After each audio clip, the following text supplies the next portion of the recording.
Liturgia para você que acessa minhas mídias digitais, Paulo Roberto Maciel, Maciel 7919, Paulo Roberto Maciel 6 barra.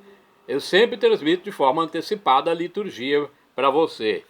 Olha, neste vídeo a liturgia referente ao dia 23 de julho de 2026, quinta-feira. É a 16ª semana do Tempo Comum na Igreja Católica Apostólica Romana, a Igreja Original de Cristo.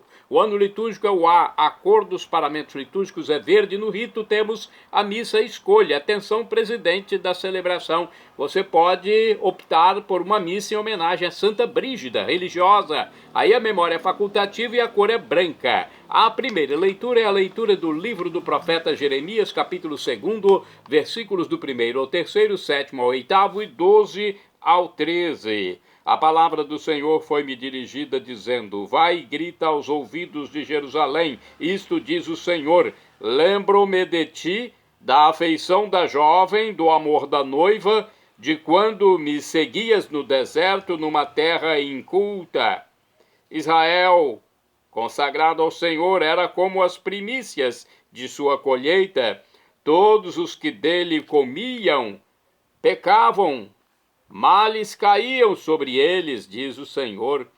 Eu vos introduzi numa terra de pomares, para que gozasseis de seus melhores produtos, mas apenas chegados contaminastes o país e tornastes abominável minha herança. Os sacerdotes nem perguntaram onde está o Senhor.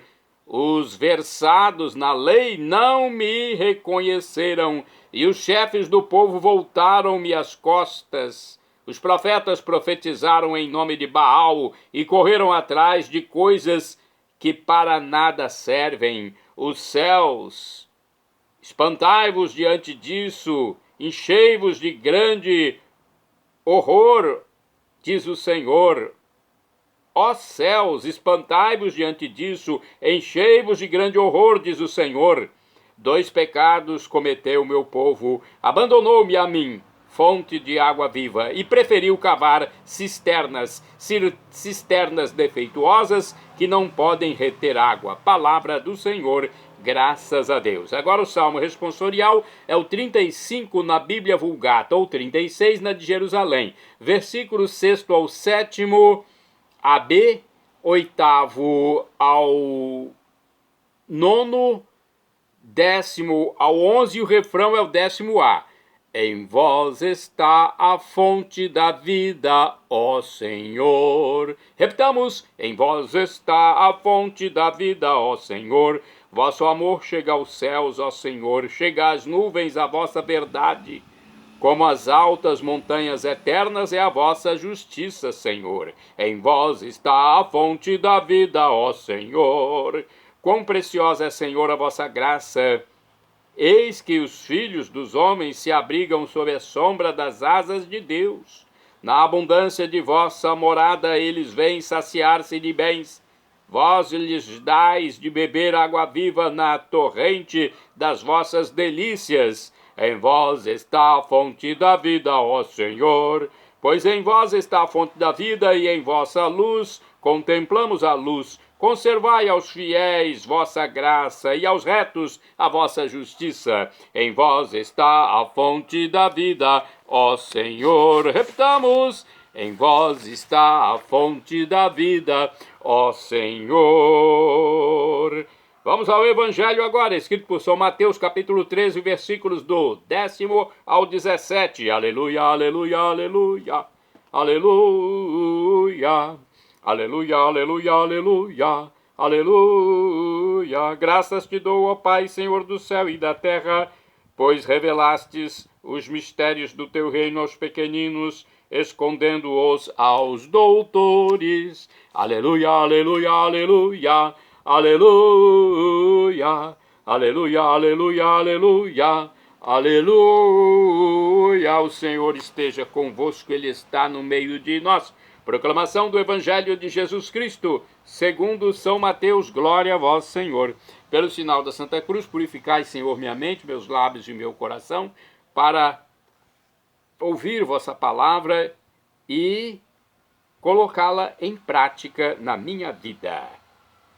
Naquele tempo, os discípulos aproximaram-se e disseram a Jesus: Por que tu falas ao povo em parábolas? Jesus respondeu: Porque a vós foi dado conhecimento dos mistérios do reino dos céus, mas a eles não é dado. Pois a pessoa que tem será dado ainda mais e terá em abundância, mas a pessoa que não tem será tirado até o pouco que tem. É por isso que eu lhes falo em parábolas, porque olhando eles não veem, e ouvindo eles não escutam nem compreendem. Deste modo se cumpre neles a profecia de Isaías: havereis de ouvir sem nada entender, havereis de olhar sem nada ver, porque o coração deste povo se tornou insensível. Eles ouviram com má vontade e fecharam seus olhos, para não ver com os olhos, nem ouvir com os ouvidos, nem compreender com o coração, de modo que se convertam e eu os cure. Felizes sois vós, porque vossos olhos veem e vossos ouvidos ouvem. Em verdade vos digo, muitos profetas e justos desejaram ver o que vedes e não viram, desejaram ouvir o que ouvis e não ouviram. Palavra da salvação. Glória a vós, Senhor. Vamos à hermenêutica, vamos à interpretação do texto para entendermos um pouco melhor. Os discípulos são os primeiros destinatários da revelação de Cristo, que lhes explica o sentido das parábolas do reino. Eles são felizes porque seus olhos veem e seus ouvidos escutam. Os discípulos aceitaram o chamado de Cristo para o seguimento dele e agora progridem no entendimento da verdade do reino. De acordo com a revista Deus Conosco, há muitas tentativas de explicar a resposta de Jesus. Parece certo que usava parábolas e comparações, porque esse era o jeito mais comum de ensinar. Queria ser compreendido, mas também queria respeitar a liberdade de seus ouvintes. Queria ser compreendido pelos que o ouviam com boa vontade, dispostos a mudar de vida, pelos que não confiavam em si, mas procuravam a Deus. Nossa fé é numa pessoa, Jesus, e não numa teoria ou filosofia. Nossa fé é em Jesus. Temos mais uma reflexão do livro Dia a Dia com o Evangelho sobre Mateus 13, versículos do 10 ao 17. O coração deste povo ficou insensível. Esta citação de Isaías parece resumir a passagem evangélica que estamos meditando. Jesus a utiliza para mostrar como as multidões, os de fora, não têm as disposições necessárias para compreender sua mensagem e menos ainda para aderir à proposta do reino de Deus. Muitos estão ao redor de Jesus por mera curiosidade, porém, para verem seus prodígios, seus milagres, ou por outros interesses, menos pela vontade firme de tornar-se discípulo ou discípula dele. Correspondem ao terreno pedregoso que não oferece condição para a semente, a palavra penetrar e produzir frutos. Olhando para essa multidão, o que Jesus percebe é uma rejeição à sua pessoa. Por isso, continua investigando no grupo escolhido os apóstolos, aos quais é dado conhecer os mistérios dos céus. Vamos aos santos do dia. Santa Brígida é santa do dia 23 de julho. Santa Brígida. A missa pode ser em homenagem a ela, hein? Atenção, presidente de celebração. Vamos falar um pouco sobre ela. Foi uma religiosa. De acordo com o site da comunidade católica Canção Nova, canonizada em 1391, olha só, 1391, pelo Papa.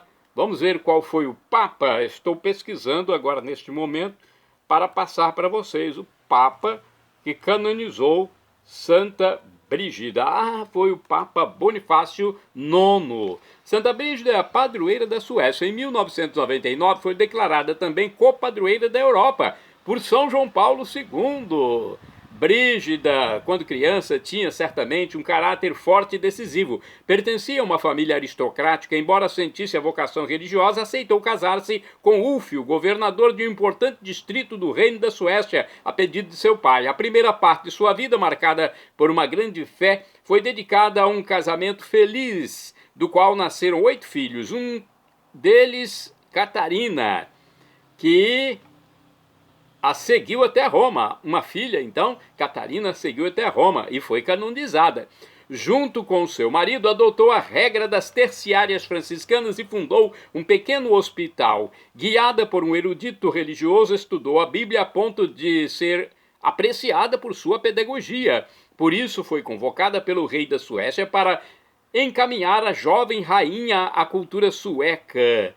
Após mais de 20 anos de casamento, seu marido faleceu. Assim começou a segunda parte da vida de Brígida. Ela fez uma escolha decisiva. Despojou-se de seus bens e foi viver no mosteiro cisterciense de Alvastra. Naquela época, destacavam-se muitas experiências místicas, depois relatadas nos 8 livros das Revelações. Aqui também teve início a sua nova missão. Em 1349, Brígida foi a Roma para obter o reconhecimento de sua ordem dedicada ao Santíssimo Salvador, que deveria ser composta, segundo seu desejo, por monjas e religiosas. Então, decidiu estabelecer-se na Cidade Eterna, Roma, numa casa na Praça Farnese, que ainda hoje é sede da Cúria das Brigidinas. Porém, sofria por causa da degradação generalizada da cidade, que ressentia muito pela ausência do Papa,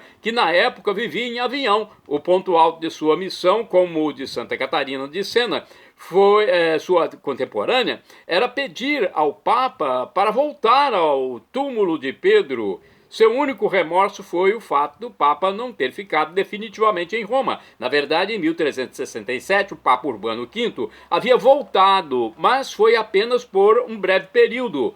Gregório XI estabeleceu-se definitivamente em Roma, mas alguns anos depois da morte de Santa Brígida. Outro aspecto do forte compromisso de Brígida era a paz na Europa. Naquele tempo, as suas obras de caridade foram decisivas. Ela, que era nobre, vivia na pobreza a ponto de pedir esmolas nas portas das igrejas. Aquele também era um período de peregrinações a vários lugares da Itália, de Assis a Gargano, até a ida à Terra Santa. Brígida tinha quase 70 anos, mas isso não influenciou seu desejo. O ponto central de sua experiência de fé foi a paixão de Cristo, como também a Virgem Maria. Testemunhas disso foram o Rosário Brigidino e as orações ligadas às graças particulares prometidas por Jesus a ela para quem os praticasse. Santa Brígida faleceu em Roma em 23 de julho de 1373 e confiou a ordem à sua filha Catarina, que ao se tornar viúva juntou-se a ela quando vivia em Farfa. Santa Brígida, rogai por mim, rogai por nós. Santo Ezequiel, profeta, é do dia 23 de julho. Ele censurou o povo eleito por suas infidelidades.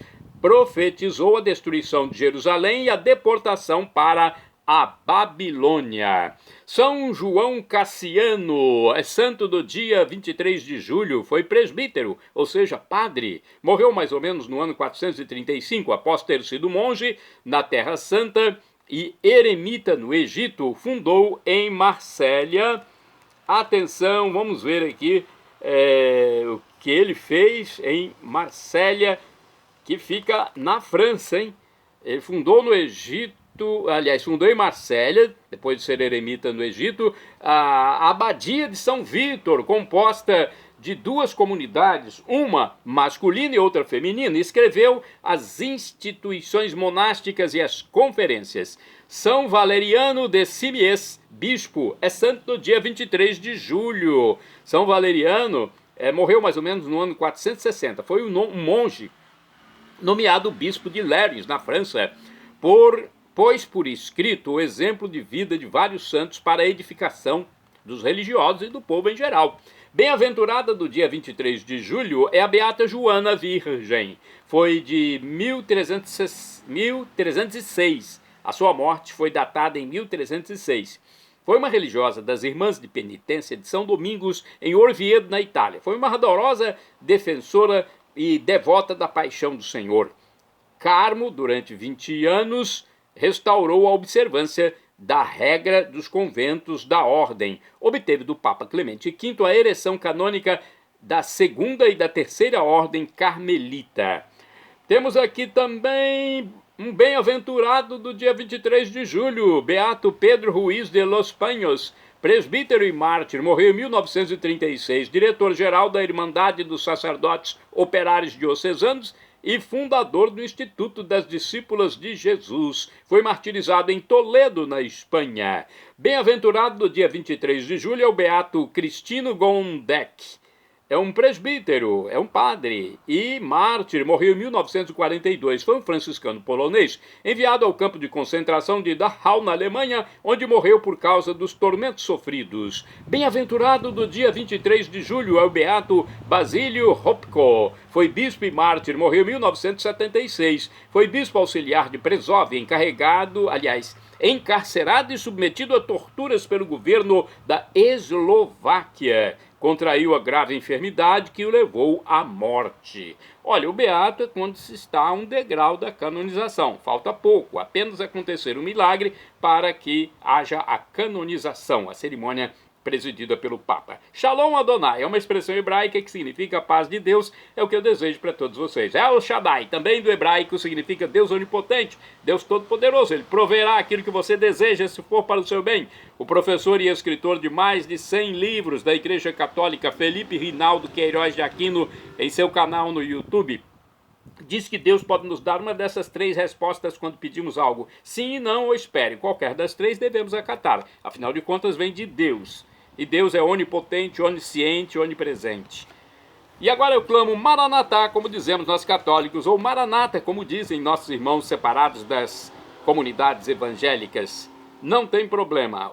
O significado é o mesmo. Vinde, Senhor Jesus, Senhor vem. Um dia ele vai voltar e será o juízo final. Esteja preparado, seja batizado, arrependa-se dos seus pecados e creia em Jesus como Deus e nos encontraremos na vida eterna. Perdão, Senhor, pelos meus pecados passados, presentes, futuros, físicos, espirituais, pecados do pensamento, palavras, atos, omissões e me dê a vida eterna. Meu Jesus, eu quero a vida eterna convosco, meu Jesus. Acesse Paulo Roberto Maciel, YouTube, Instagram, Facebook, blog.